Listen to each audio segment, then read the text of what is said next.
सभी लोगों का बहुत बहुत स्वागत है, सभी बच्चों का, सभी गार्जियंस का जो मुझे फेसबुक लाइव पर लगातार देख रहे हैं और पढ़ाई कर रहे हैं। तो मैं ये आशा करता हूँ, मैंने जैसा कि कल आपको बताया था कि आज हमारा ये चैप्टर जो होगा वह पूर्णतः समाप्त हो जाएगा। एक लास्ट सीट आज मैं आपके सामने देने वाला हूँ। जो 6-7 किताबों का जो जितना भी मटेरियल था उसको मैंने कंट्रीब्यूट करके आज आपके सामने फाइनल सीट जो है जीवन की उत्पत्ति जो हमारा चैप्टर चल रहा था उसकी एक फाइनल सीट आज हमने आपके सामने प्रस्तुत की है। इसमें भी 26-27 क्वेश्चन आपके सामने मैं प्रस्तुत करूँगा और आशा करूँगा कि आप लोगों को मेरा वीडियो पसंद आ रहा होगा। आप लोग लगातार वीडियो के ऊपर स्ट्रीमिंग भी करते हैं, मेरी स्ट्रीमिंग को देखते भी हैं, वीडियोज़ को व्यूज़ भी करते हैं। बस एक छोटी सी आप लोगों से एक अपेक्षा ये भी है कि ये जो विकट परिस्थिति हमारे सामने उपस्थित है इसको देखते हुए मैं आपसे केवल ये अपील करता हूँ कि ज़्यादा से ज़्यादा इस वीडियो को शेयर किया करिए ताकि ज़्यादा से ज़्यादा बच्चों को प्राप्त हो सके, क्योंकि कुछ बच्चे ऐसे भी हैं जो गांव में बैठे हुए हैं और उनके पास ये मटेरियल नहीं पहुंच पाता है। आज कई बच्चों के ऐसे फ़ोन आए कि सर हम लोगों तक सीट नहीं पहुंच रही है। तो मैं आप लोगों से बस यही आशा करता हूँ कि आप लगातार शेयर करते रहिए ताकि ज़्यादा से ज़्यादा बच्चों को ये सब चीज़ें मिल जाएँ, क्योंकि सभी बच्चों का पढ़ना ज़रूरी हो, चाहे गाँव के हों चाहे शहर के हों। और इसी आशा के साथ गूगल क्लासेस फिर आपके सामने उपस्थित है और आप बायो विद अकबर सर के साथ पढ़ने का कार्य कर रहे हैं। इसी आशा के साथ मैं ये आपसे अपील करता हूँ कि ज़्यादा से ज़्यादा शेयर करें ताकि ज़्यादा से ज़्यादा बच्चों को ये सब मिल सके। आइए तो हम अपनी वीडियो को स्टार्ट कर रहे हैं। लास्ट टॉपिक, लास्ट सीट जीवन की उत्पत्ति की। इसके बाद हम कल से मानव विकास के बारे में चर्चा करेंगे। तो आज आप मेरे साथ उपस्थित हैं और मैं अपनी शीट को स्टार्ट कर रहा हूँ। आइए जल्दी से हम देखते हैं। इसमें जो सबसे पहला क्वेश्चन आपके सामने है, सबसे पहला क्वेश्चन जो आज आपके सामने आ रहा है वो है ऑब्जेक्टिव टाइप क्वेश्चंस मैंने आपके सामने बनाए हैं। ये अति लघु के क्वेश्चंस हैं। तो जैसा कि मैं आपके सामने बना रहा हूँ, देख रहे हैं आप लोग कि यहाँ पे एक छोटा सा क्वेश्चन सबसे पहला मैं ले रहा हूँ। पहला क्वेश्चन देखिए जल्दी से। सबसे पहला है, कौन सा तत्व पृथ्वी की भूक रोड में उपस्थित है? तो पृथ्वी की जो भूक रोड के अंतर्गत पाए जाने वाला तत्व उपस्थित है वो Fe व Cu है। तो मैं ये चीज़ आपको बता दूं कि भूक रोड का यहाँ पे मतलब क्या है, किसके बारे में यहाँ पे हम बात कर रहे हैं। भूक रोड का मतलब समझिएगा थोड़ा सा। देखिए यहाँ पे अगर हम बात करते हैं तो ये हमारी प्रमुख रूप से पाई जाने वाली संपूर्ण पृथ्वी की संरचना है, ठीक है। इस पृथ्वी के बीच में यहाँ पर प्रमुख रूप से पाए जाने वाली भूमि का केंद्र स्थित है। ये प्रमुख रूप से पाए जाने वाली हमारी भूमि का केंद्र है। जैसा कि मैं आपको बता दूं कि ये प्रमुख रूप से हमारी पाई जाने वाली पृथ्वी है। पृथ्वी का निर्माण कैसे हुआ, ये लगातार कांट लाप्लास मत कहता है कि पहले सूर्य का निर्माण का कार्य किया गया, फिर सूर्य में जो पाए जाने वाली प्रमुख रूप से गैसीय बादल थे उनके लगातार टूटने के कारण धीमे धीमे छोटे छोटे पिंडों के निर्माण का कार्य किया गया और गुरुत्वाकर्षण ने अणु परमाणुओं को एकत्रित कर ग्रहों के निर्माण का कार्य किया। उन्हीं में से एक ग्रह हमारा प्रमुख रूप से पृथ्वी है। तो ये जो भूमि का प्रमुख रूप से पाई जाने वाली क्रोड है, ये प्रमुख रूप से पाई जाने वाली भूक रोड कहलाती है। क्या कहलाती है? भूक रोड कहलाती है। तो हमारी भूक रोड जो है, इस भूक रोड के अंतर्गत सबसे ज्यादा जो उपस्थित प्रमुख रूप से पाए जाने वाले तत्व है वो Fe और Cu है। मैं आपको ये भी बता दूं कि ये तत्व प्रमुख रूप से कुछ बच्चों के दिमाग में आ रहा होगा कि ये बीच के केंद्र में कैसे पहुंच गए। तो ऐसे पहुंचे कि जब पृथ्वी व्यवस्थित हो रही थी, ठंडी हो रही थी, तो ठंडी होते होते पृथ्वी ने ये किया कि जो भारी तत्व थे जिनका घनत्व बहुत ज्यादा था वह प्रमुख रूप से भूमि के केंद्र में आ गए। उससे हल्के तत्व जो थे, मध्यम जो हल्के तत्व थे, वह प्रमुख रूप से भूमि के केंद्र मध्य में आ गए और जो सबसे हल्के तत्व थे उन्होंने प्रमुख रूप से भूमि के या पृथ्वी के वायुमंडल के निर्माण का क्या किया, कार्य किया। तो पृथ्वी के केंद्र में जो भारी तत्व आए वो कैसे आए? क्योंकि इनका घनत्व बहुत अधिक होता है। देखिए, जिस चीज का भार अधिक होगा, जिसका घनत्व ज्यादा होगा, वह प्रमुख रूप से गुरुत्वाकर्षण की ओर उसके केंद्र की ओर खींचने का क्या करेगी, कार्य करेगी। तो यहाँ पे मैं आपको बता दूं कि जो Fe है या जो भी भारी तत्व हैं, हमारी जो पाई जाने वाली भूमि की क्रोड है या पृथ्वी की क्रोड है, इसके निर्माण का कार्य जो है वह प्रमुख रूप से भारी तत्वों के द्वारा किया गया। फिर इसके द्वारा हल्के तत्व जैसे एल्यूमिनियम है वो हल्के तत्व के अंतर्गत आता है, भूमि की ऊपरी सतह के अंतर्गत मिल जाता है। सबसे हल्के तत्व जैसे कार्बन डाइऑक्साइड, प्रमुख रूप से पाए जाने वाले ऑक्सीजन, ये सभी जितने भी थे ये सारी गैसें प्रमुख रूप से पृथ्वी के ऊपरी वायुमंडल के निर्माण का क्या करती है, कार्य करती है। इस प्रकार से हमारी पाई जाने वाली भूक रोड के निर्माण का या हमारी पृथ्वी की संरचना के निर्माण का क्या किया गया है, कार्य किया गया है। देखिए अगला क्वेश्चन देखते हैं। अगला क्वेश्चन आ जाए। अगले क्वेश्चन के ऊपर हम जब बात करते हैं तो यहाँ पे देखिए लिखा है, कौन सा तत्व जीवन की उत्पत्ति के समय आद्य वातावरण में मुक्त अवस्था में नहीं था? तो आप विशेष तौर पे याद रखिएगा, एकमात्र तत्व जो प्रमुख रूप से पृथ्वी के आद्य वायुमंडल के अंतर्गत उपस्थित नहीं था वह तत्व प्रमुख रूप से ऑक्सीजन है। इसको विशेष तौर पे याद रखना है हमें कि जो प्रमुख रूप से पाई जाने वाली ऑक्सीजन है वह पृथ्वी के आद्य वायुमंडल में उपस्थित नहीं थी।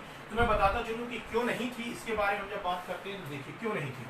पृथ्वी के आद्य वायुमंडल के अंतर्गत क्या हो रहा था? पृथ्वी के आद्य वायुमंडल में ये था कि जो प्रमुख रूप से पाए जाने वाली में पृथ्वी का आर्द्र वायुमंडल था, उस आर्द्र वायुमंडल के अंतर्गत प्रमुख रूप से सबसे अधिक मात्रा में हाइड्रोजन गैस थी, जो प्रमुख रूप से पाए जाने वाले 90% भाग के निर्माण का क्या करती है, कार्य करती है। इसके बाद प्रमुख रूप से इसमें कुछ मात्रा के अंतर्गत प्रमुख रूप से कार्बन उपस्थित था। तो कार्बन ने प्रमुख रूप से क्या किया था कि प्रमुख रूप से हाइड्रोजन के साथ क्रिया करके किसके निर्माण का कार्य कर लिया, मीथेन के निर्माण का कार्य कर लिया। इसके बाद जो कुछ मात्रा में ऑक्सीजन निकलती भी थी या वायुमंडल में उपस्थित थी, ये ऑक्सीजन प्रमुख रूप से क्या करती थी कि हाइड्रोजन के साथ क्रिया करती थी और यहाँ से प्रमुख रूप से जल के निर्माण का इसने क्या कर लिया था, कार्य कर लिया था। तो यहाँ पर अगर हम बात करते हैं कि पृथ्वी के आर्द्र वायुमंडल में कौन सी चीज जो थी वह मुक्त अवस्था में उपस्थित नहीं थी, तो आपको याद रखना है विशेष तौर पे कि पृथ्वी के आर्द्र वायुमंडल के अंतर्गत ऑक्सीजन एकमात्र ऐसा तत्व था जो प्रमुख रूप से मुक्त अवस्था में नहीं था। क्यों ऐसा इसलिए है क्योंकि अगर जल का निर्माण नहीं होता तो पृथ्वी ठंडी नहीं होती, लगातार पानी लगातार प्रमुख रूप से गिरता रहा, क्योंकि पृथ्वी का टेम्परेचर बहुत अधिक था तो जलवाष्प के रूप में पुनः वापस पहुंच जाता था। धीमे धीमे जब पृथ्वी का टेम्परेचर कम होने लगा तो प्रमुख रूप से पाए जाने वाला यह जल एकत्रित हुआ, इससे नदियां, इससे समुद्र, इससे सरिताओं के निर्माण का क्या कर लिया गया, कार्य कर लिया गया। इसी के बाद हम बता दें कि नाइट्रोजन भी हमारे वायुमंडल के अंतर्गत उपस्थित थी, तो इस नाइट्रोजन ने क्या किया, इस नाइट्रोजन ने प्रमुख रूप से पाई जाने वाली हाइड्रोजन के साथ क्रिया करके किसके निर्माण का कार्य कर लिया था, अमोनिया के निर्माण का क्या कर लिया था, कार्य कर लिया था। इस प्रकार से ये सब निर्माण होते रहे। तो पृथ्वी के आर्द्र वायुमंडल में जो चीज मुक्त अवस्था में नहीं थी वह प्रमुख रूप से पाई जाने वाली कौन सी गैस थी, ऑक्सीजन गैस थी। क्यों नहीं थी, क्योंकि वह जल के निर्माण का क्या कर रही थी, कार्य कर रही थी। और जल का निर्माण होना इसलिए जरूरी था क्योंकि पृथ्वी का टेम्परेचर उस समय जो था, जिस समय ये सब क्रियाएं चल रही थी उस समय हमारी पृथ्वी का टेम्परेचर जो था वो 5000 डिग्री सेंटीग्रेड से 6000 डिग्री सेंटीग्रेड था। इतने टेम्परेचर पर कोई भी तत्व प्रमुख रूप से अपनी वाष्प की अवस्था में रह सकता है, लेकिन वह प्रमुख रूप से अपने यौगिक के निर्माण का कार्य नहीं कर सकता। तो हुआ ये कि जब प्रमुख रूप से धीमे धीमे पृथ्वी के अंतर्गत जल के निर्माण का कार्य होने लगा तो जल जो गिरता था वह प्रमुख रूप से पृथ्वी को ठंडा करने का क्या करता था, कार्य करता था। और जैसे हाइड्रोजन पुनः मुक्त होती थी, पुनः हाइड्रोजन ऑक्सीजन के साथ क्रिया करती थी, जल के निर्माण का क्या कर रही थी, कार्य कर देती थी। तो यहाँ से आंसर सही निकल के आता है कि पृथ्वी के आर्द्र वायुमंडल में जो चीज उपस्थित नहीं थी वह प्रमुख रूप से ऑक्सीजन गैस थी। आर्द्र वायुमंडल में ऑक्सीजन किसी प्रकार से उपस्थित नहीं थी। अगला क्वेश्चन हम लेते हैं, यहाँ से देखिए, अगले क्वेश्चन पे आ जाइए।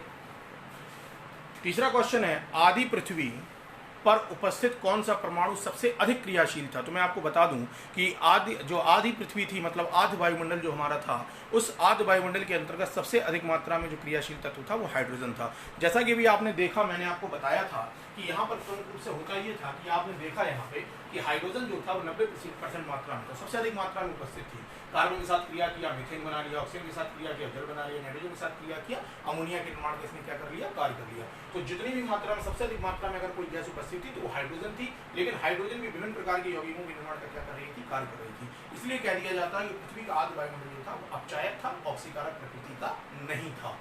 इसके बाद अगले क्वेश्चन पे आ जाते हैं। चौथे क्वेश्चन को देखिए, ये मैंने बता चुका हूँ, चौथा क्वेश्चन आपके सामने कई बार मैं रख चुका हूँ, आपने इस चीज के बारे में देखा भी है। लिखा है ओमिनस बीवम ई ओबो का सिद्धांत किसने प्रस्तुत करने का कार्य किया था, हार्वे व हक्सले। मैं बता दूं कि ये ओमिनस बीवम ई ओबो ये सिद्धांत है क्या, ये है जीवत्व उत्पत्ति का सिद्धांत। ये किसका सिद्धांत है, जीवत्व उत्पत्ति का सिद्धांत। वैज्ञानिकों का यह मानना था कि किसी भी पाई जाने वाली सजीव जीव के यदि आप निर्माण का कार्य करना चाहते हो, किसके निर्माण का कार्य, सजीव जीव के निर्माण का यदि कार्य आप करना चाहते हो, तो सजीव जीव के निर्माण का कार्य सजीव पहले से उपस्थित जो प्रमुख रूप से जीव है, इनके द्वारा प्रमुख रूप से प्राप्त होने वाले अंडे या इनके द्वारा प्रमुख रूप से प्राप्त होने वाले बीजाणु के द्वारा ही प्रमुख रूप से पाए जाने वाले नए जीव के निर्माण का कार्य किया जा सकता है। निर्जीव वस्तुओं के द्वारा या किसी प्रकार से कोई भी निर्जीव वस्तु जो है वह प्रमुख रूप से पाए जाने वाले सजीव जीवों के निर्माण का कार्य नहीं करती। तो यही सिद्धांत था ओमिनस बीवम ओ विवो। ये सिद्धांत ये कहता है कि प्रमुख रूप से पाए जाने वाले पहले जीव जो थे, पाए जाने वाले प्रमुख रूप से किसी भी नए जीव के निर्माण का कार्य पहले से उपस्थित जीवों के अंडे या बीजाणु के द्वारा किया जाता है, निर्जीव वस्तुओं के द्वारा सजीव जीवों के निर्माण का कार्य नहीं होता। इसी सिद्धांत को हम प्रमुख रूप से पाए जाने वाले हक्सले के सिद्धांत या जीवत्व उत्पत्तिवाद के सिद्धांत के नाम से क्या करते हैं, जानते हैं। अगला क्वेश्चन उठाते हैं। नेक्स्ट क्वेश्चन यहां से अगर हम लेते हैं, नेक्स्ट क्वेश्चन लिखा है रोगों का रोगाणु सिद्धांत किसने प्रस्तुत करने का कार्य किया। ये लुईस पाश्चर ने प्रस्तुत करने का कार्य किया था। सीधा ऑब्जेक्टिव क्वेश्चन ये पूछा जाता है, इसको हमें ध्यान रखना है। अगले क्वेश्चन पे आते हैं, जीवन की उत्पत्ति के लिए सबसे आवश्यक है जल। ऐसा इसलिए क्यों कहते हैं, ऐसा क्यों कह दिया जाता है भाई कि प्रमुख रूप से पाए जाने वाला जल सबसे अधिक है। इसका एकमात्र कारण केवल ये है कि मैं आपको बता दूं कि प्रमुख रूप से यहाँ पे जल के द्वारा क्या होता है, देखिए ये पृथ्वी का मान लीजिए प्रमुख रूप से सतह थी, इस पृथ्वी की सतह के ऊपर प्रमुख रूप से पाए जाने वाला टेम्परेचर उस समय जो था आर्द्र वायुमंडल में वो 5000 डिग्री सेंटीग्रेड से 6000 डिग्री सेंटीग्रेड था। होता क्या था कि प्रमुख रूप से पाए जाने वाले हमारे क्लाउड्स बन रहे थे, बादल बन रहे थे। क्यों? क्योंकि जलवाष्प लगातार प्रमुख रूप से ऊपर की ओर जा रही थी। तो ये बादल क्या करते थे, ये बादल प्रमुख रूप से यहाँ पर हाइड्रोजन प्रमुख रूप से जब ऑक्सीजन के साथ क्रिया करती थी तो यहाँ से प्रमुख रूप से जल के निर्माण का क्या होता था, कार्य किया जाता था। और ये जल जो था वह प्रमुख रूप से लगातार पृथ्वी की सतह के ऊपर गिरने का कार्य कर रहा था। लेकिन चूंकि इस समय टेम्परेचर बहुत अधिक था तो इसके कारण प्रमुख रूप से जलवाष्प जो थी लगातार ऊपर की ओर जाने का क्या करती थी, कार्य करती थी। लगातार जलवाष्प ऊपर की ओर जाने का कार्य कर रही थी। धीमे धीमे प्रमुख रूप से जब पृथ्वी का टेम्परेचर कम हुआ तो टेम्परेचर कम होने के कारण प्रमुख रूप से यही जल जो था वह प्रमुख रूप से नीचे एकत्रित हुआ और इसके द्वारा प्रमुख रूप से हमारे एक चीज के निर्माण का कार्य किया गया जिसको हम प्रमुख रूप से पाए जाने वाले आर्द्र समुद्र के नाम से क्या करते हैं, जानते हैं। इस आर्द्र समुद्र के जब निर्माण का कार्य हो गया तो इसी आर्द्र समुद्र के अंतर्गत प्रमुख रूप से प्राथमिक जीवों के निर्माण का क्या किया गया, कार्य किया गया। इन प्राथमिक जीवों के निर्माण की क्रिया में जल बहुत इंपॉर्टेंट है। आज भी अगर हम आपसे बात करें तो हमारा शरीर या किसी भी जीव का शरीर जो होता है वो लगभग 90% प्रमुख रूप से पाए जाने वाले जल से मिलकर बने रहने का क्या करता है, कार्य करता है। क्यों? ऐसा मैं इसलिए कह रहा हूँ क्योंकि प्रत्येक कोशिका को जीवित रहने के लिए जिस चीज की आवश्यकता है उसका नाम है प्रमुख रूप से पाया जाने वाला जीवद्रव।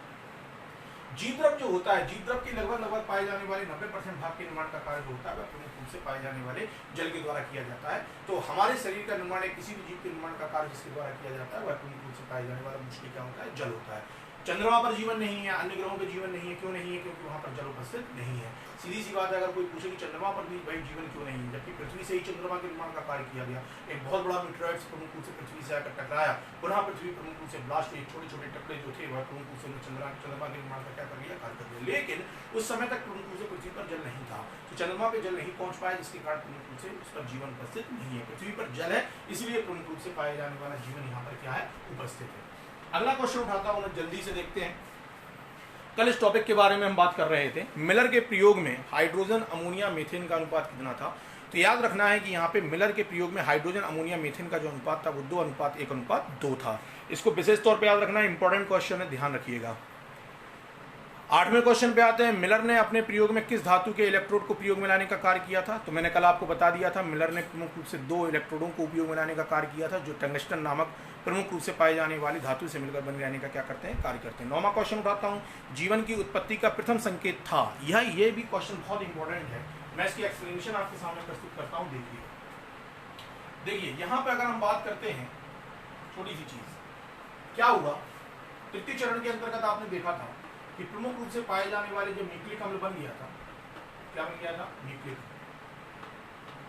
तो न्यूक्लिक अम्ल ने प्रमुख रूप से पाए जाने वाले प्रोटीन के साथ क्रिया कर ली। न्यूक्लिक अम्ल ने किसके साथ क्रिया कर ली, प्रोटीन के साथ क्रिया की। जब इसने न्यूक्लिक अम्ल ने प्रोटीन के साथ क्रिया की तो यहाँ पे प्रमुख रूप से पाए जाने वाले न्यूक्लियो प्रोटीन के निर्माण का कार्य किया गया। इसके निर्माण का, न्यूक्लियो प्रोटीन के निर्माण का कार्य किया गया। ये न्यूक्लियो प्रोटीन जो थी, इसी के द्वारा आज हम देखते हैं कि प्रमुख रूप से पाए जाने वाले इसी न्यूक्लियो प्रोटीन के द्वारा प्रमुख रूप से न्यूक्लियोटाइड्स बने। इन न्यूक्लियोटाइड्स से न्यूक्लियोसाइड पहले बना, न्यूक्लियोसाइड से फिर न्यूक्लियोटाइड बना। न्यूक्लियोटाइड ने प्रमुख रूप से आपस में क्रिया कर पॉलीन्यूक्लियोटाइड के निर्माण का कार्य किया, और जो पॉलीन्यूक्लियोटाइड बने, इन पॉलीन्यूक्लियोटाइड के द्वारा प्रमुख रूप से पाए जाने वाले डीएनए के निर्माण का क्या किया गया, कार्य किया गया। जब डीएनए बना तो इसने सभी क्रियाओं को प्रमुख रूप से नियंत्रित करने का कार्य किया। तो भाई जब अब यहाँ पे क्वेश्चन पूछा जाए कि जीवन की उत्पत्ति के लिए सबसे पहला जो संकेत था वो क्या था, तो जब न्यूक्लियो प्रोटीन के निर्माण का कार्य हो गया था तभी यहाँ समझ लिया गया था कि जीवन प्रमुख रूप से बनने का कार्य करने लगा है। तो यहाँ पे आंसर याद रखना है हमें कि प्रमुख रूप से अगर जीवन की उत्पत्ति के लिए पूछा जाए, जीवन की उत्पत्ति के लिए कौन सी क्रिया प्रमुख रूप से बहुत महत्वपूर्ण थी, याद रखिएगा न्यूक्लियो प्रोटीन के निर्माण की क्रिया सबसे महत्वपूर्ण क्रिया के अंतर्गत आने का क्या करती है, कार्य करती है। नेक्स्ट क्वेश्चन उठाते हैं, जल्दी से देखते हैं। न्यूक्लियो प्रोटीन का निर्माण कहाँ हुआ, आद्य सागर में हुआ। ये सब लोगों को मालूम है, सब लोगों को जानते हैं कि भाई न्यूक्लियो प्रोटीन का निर्माण जो हुआ वो आद्य सागर के अंतर्गत। तो कैसे हुआ बता देता हूँ। देखिए आद्य सागर के अंतर्गत क्या हो रहा था, जो पृथ्वी का आद्य सागर था, उस आद्य सागर में क्या हुआ कि विभिन्न प्रकार के जो पाए जाने वाले कार्बनिक पदार्थ थे, कौन से पदार्थ, विभिन्न प्रकार के कार्बनिक पदार्थ जो थे, इनने प्रमुख रूप से कोलाइड्स के निर्माण का कार्य किया। इसके निर्माण का कोलाइड, और कोलाइड ने आपस में क्रिया करके कोलाइडी तंत्र बनाया। कोलाइडी तंत्र जब विरोधी विद्युत आवेश वाले कोलाइडी तंत्र आपस में मिलने लगी तो प्रमुख रूप से इनके द्वारा किसके निर्माण का कार्य किया गया, कोएसरवेट्स के निर्माण का कार्य किया गया। जब कोएसरवेट्स बन गए तो कुछ कोएसरवेट्स ऐसे थे जिनके प्रमुख रूप से पाए जाने वाले केंद्र के अंतर्गत न्यूक्लियोप्रोटीन थी। कौन सी प्रोटीन थी? न्यूक्लियोप्रोटीन थी। जिन कोएसरवेट्स के केंद्र में न्यूक्लियोप्रोटीन थी तथा चारों ओर, कहां की ओर? चारों ओर प्रमुख रूप से पाए जाने वाला क्या उपस्थित था? लिपिड उपस्थित था। इन्हीं के द्वारा प्रमुख रूप से पाई जाने वाली आद्य कोशिका के निर्माण पर क्या कर लिया गया? कार्य कर लिया गया। तो मैं आपको बताता चलूं कि आद्य कोशिका, ये सारी क्रियाएं कहां हो रही थी? ये सारी क्रियाएं प्रमुख रूप से आद्य समुद्र के अंतर्गत संपन्न होने का कार्य कर रही थी। तो हमसे यहाँ से क्वेश्चन पूछा गया है कि भाई जीवन की उत्पत्ति प्रमुख रूप से कहाँ हुई है? तो विशेष तौर पे याद रखना है, जीवन की उत्पत्ति प्रमुख रूप से आद्य समुद्र के अंतर्गत हुई है, क्योंकि कार्बनिक पदार्थों ने आपस में क्रिया करके कोलाइडी बनाया और कोलाइडी कणों ने आपस में क्रिया करके कोलाइडी तंत्र से जो विरोधी विद्युत आवेश वाले जो प्रमुख रूप से कोलाइडी तंत्र थे उनसे कोएसरवेट्स बने, और जिन कोएसरवेट्स के केंद्र में न्यूक्लियोप्रोटीन चारों लिपिड था उनके द्वारा आद्य कोशिका के निर्माण का क्या किया गया? कार्य किया गया। जब आद्य कोशिका बन गई तो प्रमुख रूप से पाए जाने वाले नए जीव के निर्माण का कार्य प्रमुख रूप से यहाँ से प्रारंभ हो गया। तो हमें विशेष तौर पर यहाँ पे याद रखना है कि प्रमुख रूप से आद्य कोशिका का निर्माण या जीवन की उत्पत्ति जहां पर हुई है उसको हम प्रमुख रूप से पाए जाने वाले आद्य समुद्र के नाम से क्या करते हैं? जानते हैं। अगला क्वेश्चन उठाता हूं, जल्दी से देखते हैं। अगला क्वेश्चन ये देखिए, कोएसरवेट्स नाम दिया। कोएसरवेट्स का नाम प्रमुख रूप से किसने प्रस्तुत करने का कार्य किया? तो कोएसरवेट्स का नाम प्रमुख रूप से ऑपरेन नामक जो वैज्ञानिक थे, इन्होंने प्रमुख रूप से पाए जाने वाले कोएसरवेट्स के सिद्धांत को प्रस्तुत करने का क्या किया? कार्य किया। इसके बाद 12वां क्वेश्चन है, सीधा ऑब्जेक्टिव क्वेश्चन है। पोषण के आधार पर कोएसरवेट्स थे, मतलब पोषण के आधार पर कोएसरवेट्स किस प्रकार के थे, किस प्रकार के जीवों के अंतर्गत आते? पोषण रीति के आधार पर कोएसरवेट्स किस प्रकार के थे? तो यहाँ पे याद रखना है प्रपोषी प्रकार के थे। 13वें क्वेश्चन को उठाते हैं। क्वेश्चन लिखा है, विषाणु का उद्भव माना जाता है। विषाणु का उद्भव, विषाणु मतलब समझ रहे हैं वायरस, वायरस मतलब जिसको सजीव तथा निर्जीव दोनों के बीच की कड़ी के नाम से हम प्रमुख रूप से क्या करते हैं? जानते हैं। तो जो प्रमुख रूप से सजीव तथा निर्जीव के बीच की कड़ी थी उसको हम विषाणु के नाम से जानते हैं, और जो पाए जाने वाला प्रमुख रूप से हमारा विषाणु था वह प्रमुख रूप से अक्रिय न्यूक्लियोप्रोटीन से मिलकर बने रहने का क्या करता है? कार्य करता है। 14वां क्वेश्चन उठाते हैं, निहारिका परिकल्पना। 14वां क्वेश्चन आते हैं। 14वें क्वेश्चन के बारे में जब बात करते हैं तो यहाँ से क्वेश्चन आता है, निहारिका परिकल्पना किसके द्वारा प्रस्तुत की गई? इसको कांट लाप्लास भी कहते हैं। कांट लाप्लास नामक वैज्ञानिक ने इसको प्रस्तुत करने का क्या किया था? कार्य किया था। कांट लाप्लास नामक वैज्ञानिक का यह मानना था कि प्रमुख रूप से पाए जाने वाले छोटे छोटे अणु परमाणु आपस में क्रिया करके प्रमुख रूप से आपके सूर्य के निर्माण का कार्य किया, और सूर्य के प्रमुख रूप से टूटने के कारण अन्य ग्रहों के निर्माण का क्या किया गया? कार्य किया गया। इसी को प्रमुख रूप से पाई जाने वाली निहारिका परिकल्पना के नाम से क्या करते हैं? जानते हैं। तो निहारिका परिकल्पना जो प्रस्तुत करने का कार्य किया था किसने किया था? कांट लाप्लास नामक वैज्ञानिक ने इसको प्रस्तुत करने का कार्य किया था। 15वें क्वेश्चन पे आते हैं। लिखा है, आदि पृथ्वी पर सर्वप्रथम निर्मित अकार्बनिक यौगिक कौन सा था? तो इसके बाद याद रखना है, आदि पृथ्वी पर सर्वप्रथम अकार्बनिक यौगिक पूछ रहे हैं भाई, देख लो इस चीज को समझ लो। मैं डिटेल बताता हूँ इसकी फट से आपको, देखना। सबसे पहले हुआ ये, सबसे अधिक मात्रा में कौन सी गैस उपस्थित थी? हाइड्रोजन। कितने प्रतिशत? 90% उपस्थित थी। तो यहाँ पे सबसे पहले हुआ क्या होगा कि हाइड्रोजन ने प्रमुख रूप से सबसे पहले किसके साथ क्रिया की? ऑक्सीजन के साथ। और ऑक्सीजन के साथ क्रिया करके इसने किसके निर्माण का कार्य कर लिया? जल के निर्माण का क्या किया? कार्य किया। तो ये अकार्बनिक है। अकार्बनिक मतलब पाए जाने वाले वे पदार्थ जिनके अंतर्गत कार्बन उपस्थित नहीं होता, उसको हम प्रमुख रूप से पाए जाने वाले अकार्बनिक पदार्थ के नाम से क्या करते हैं? जानते हैं। देखिए इसमें कार्बन कहीं पे भी दिख रहा है आपको, तो ये प्रमुख रूप से पाए जाने वाले H2O के निर्माण का कार्य सर्वप्रथम किया गया होगा। इसके बाद प्रमुख रूप से जब इसका निर्माण हो गया तो फिर नाइट्रोजन ने प्रमुख रूप से पाए जाने वाले हाइड्रोजन के साथ क्रिया करके प्रमुख रूप से पाए जाने वाली अमोनिया के निर्माण का क्या किया होगा? कार्य किया होगा। यह भी प्रमुख रूप से पाए जाने वाला अकार्बनिक पदार्थ है। लेकिन अगर पूछा सबसे पहले कौन सा निर्माण हुआ, तो सबसे पहले जिसके निर्माण का कार्य किया गया वह है अकार्बनिक पदार्थ, हमारा प्रमुख रूप से पाए जाने वाला आपका जल था। अगला क्वेश्चन लेते हैं, यहाँ से देखते हैं। अगला क्वेश्चन यहाँ से अगर उठाएं तो नेक्स्ट क्वेश्चन आता है हमारा, माइक्रोस्फीयर नाम दिया था। सिडनी एफ फॉक्स नामक एक वैज्ञानिक थे जिनका ये मानना था कि विभिन्न प्रकार की जब प्रमुख रूप से प्रोटीन्स को हम विभिन्न प्रकार के अमीनो एसिड्स को हम जब लेते हैं 90 डिग्री सेंटीग्रेड ताप पर इसको गर्म करते हैं, फिर उसके बाद गर्म जल में रखकर उसको ठंडा करते हैं, तो प्रमुख रूप से पाया जाने वाला एक छोटा सा प्रमुख रूप से पाई जाने वाली कोशिका की समान संरचना बनने का क्या करती है? कार्य करती है, जिसको हम प्रमुख रूप से माइक्रोस्फीयर के नाम से क्या करते हैं? जानते हैं। राजा यादव हमारे छोटे भाई, हमारे स्टूडेंट भी रहे हैं, बहुत अच्छा गुरु, बहुत बहुत धन्यवाद राजा भाई। अगले क्वेश्चन पे आते हैं। क्वेश्चन लिखा है 17वां, वास्तविक केंद्रक किसमें नहीं होता?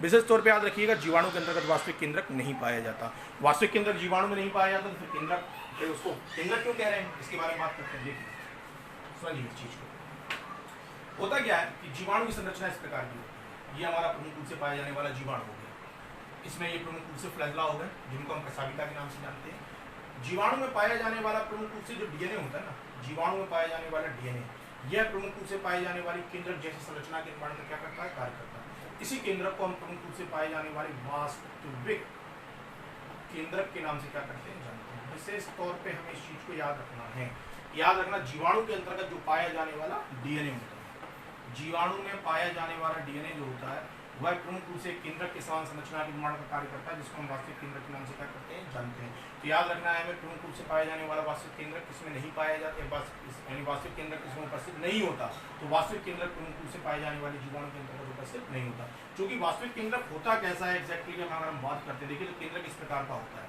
जब आप पादप कोशिका के निर्माण का कार्य करते हैं, जब हमारी पादप कोशिका में बना ली, इस पादप कोशिका के अंतर्गत होता क्या है, इस प्रकार से प्रमुख रूप से पाए जाने वाले संरचनाएं उपस्थित होती हैं, इनको हम प्रमुख रूप से पाए जाने वाले केंद्रक कहते हैं। ये केंद्रिका है, इसमें प्रमुख रूप से पाए जाने वाली संरचना उपस्थित है, जिसके हम केंद्रक के नाम से क्या करते हैं जानते हैं। तो ऐसा जीवाणु के अंतर्गत कोई अलग से कोशिका में उपस्थित नहीं होता, जीवाणु में प्रमुख रूप से पाए जाने वाला डीएनए होता है, वही केंद्रक जैसी संरचना के निर्माण का कार्य करता है। वास्तविक केंद्रक इस प्रकार का होता है, जो जीवाणु में वास्तविक केंद्रक उपस्थित रहने का कार्य नहीं करता।